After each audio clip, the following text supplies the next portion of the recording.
Hi, so I am in Perth. I'm on my way to the terminal for the first ever direct flight from Perth to Paris with Qantas. This is a pretty big deal. No more layovers, just straight to the city of light. Qantas have already been doing the London and Rome direct from Perth, so I'm very, very excited for Paris. I haven't flown longer than 13 hours before, so I'm really, really interested to see how this is going to go. It is time to check my bag. Fingers crossed it makes it to Paris with me, because the last thing that you need is to land without all your essentials. How cute are all the little flags everywhere, and a macaroon station pulling out all the stops for this inaugural flight. Who doesn't love a macaroon? The media is out in full force because this flight is a pretty big deal and everyone really wants to capture this moment.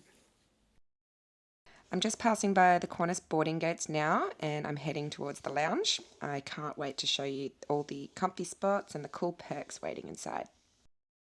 I got access to the lounge for this special flight. The lounge is really amazing. The food was just fantastic and just a really good atmosphere. This is definitely the perfect spot to relax before the flight. It was just a really good way and just to kick off this journey. Boarding was a breeze. Props to Qantas for making it quick and painless. Here we go, Perth to Paris, non-stop. I'm super excited to share all these cool experiences and sights with you because this flight is a historic one. So after boarding the plane, got to take a quick look at the economy cabin where I'm going to be spending the next 17 hours. It's nice and cozy as expected.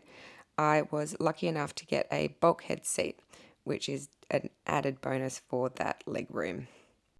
So, got a shout out to the cabin crew for the safety demo. They make it look so easy, but it's very important stuff, so it's always good to know where the exits are. And we're off. Takeoff time. Perth to Paris. Here we go. So, in the air, first stop, the loo. It's small, but honestly, not as cramped as I expected it to be. I've seen worse before. Taking a quick look at the menu, specially designed by Neil Perry. Very, very fancy for aeroplane food, and I'm actually really looking forward to dinner. I'm taking a look at my pillows and blanket because I'm hoping that I'm going to get good sleep later. The blanket's not very thick, it's kind of a knit. It's not fleece, which would be better, but it should do the trick. I'm just hoping that it doesn't get too cold later. Taking a peek at my amenities kit. So it's just toothbrush, socks, and the usual suspects. Just what you need to make a long flight a little more bearable.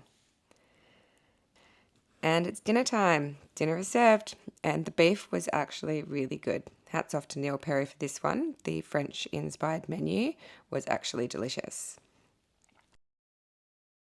I'm taking a stroll to stretch my legs, definitely needed. The aisles are nice and wide, so that makes it pretty easy to move around and stay comfortable.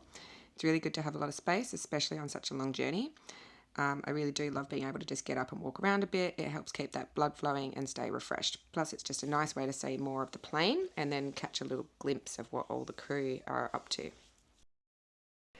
So another toilet stop and a bathroom break before I can change into my PJs. I love the little touches, even just like having lady products, because those little things really do matter. So here's the galley with the staff hard at work. They're amazing. And then just a quick look at the empty galley. Always interesting. Is it organised chaos or just organised? I guess I'll never know. So trying to get comfortable and settling in for a movie. Let's see what's on the in-flight entertainment. So the lights are dimming. They're easing us into sleep mode. So time to get some shut-eye. So just a quick look at the moving map and we're making good progress. Not long to go. Paris, almost there. All right, so I didn't sleep long and I've woken up, so it's snack time. So I'm going to go check out the little help yourself fridge at the back. Very handy for the mid-flight munchies. So just woken up. I didn't get a window seat, but when I'm walking around, I do get to enjoy the views from the spare windows while I stretch my legs, and it's always just stunning. I love seeing those cotton wool clouds. And in no time, the sun has come up and it's time for breakfast. A really nice meal with also some fresh fruit and some pastries and juice. So that was quite nice. I'm checking out the moving map again, and now we are only 1.5 hours away from Paris. All right, another blanket check after my sleep.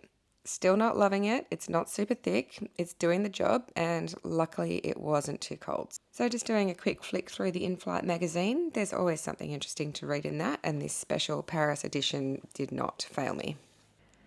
Okay, there's an announcement. Time to prepare the cabin for landing. I actually can't believe how fast that went. Time to go back and get out of my pajamas and start getting ready to be in Paris. So we have touched down. We're just waiting to disembark. We're so close to the croissants. One last look at the trusty plane from the aero bridge. Thanks for a smooth ride. It was surprisingly fast. So welcome to Charles de Gaulle. So we're at baggage claim. We have a little sign on there that tells us how long our bags are going to take, and it says about 10 minutes, and it actually did take about 10 minutes. Another miracle for Charles de Gaulle, because every time I have been there before, I have sometimes waited an hour or two for my bags. So 10 minutes was some kind of miracle. There was a really special welcome. It was very cool to arrive to the kangaroo and quokka mascots and some French accordion music, and having the Qantas staff handing out the jus d'orange pressé and the croissant. It was a very, very perfect start to the Parisian adventure. And just got to say that leaving Perth at night and waking up in Paris, it's surreal. I really did just have to pinch myself. This direct flight is just a travel revolution.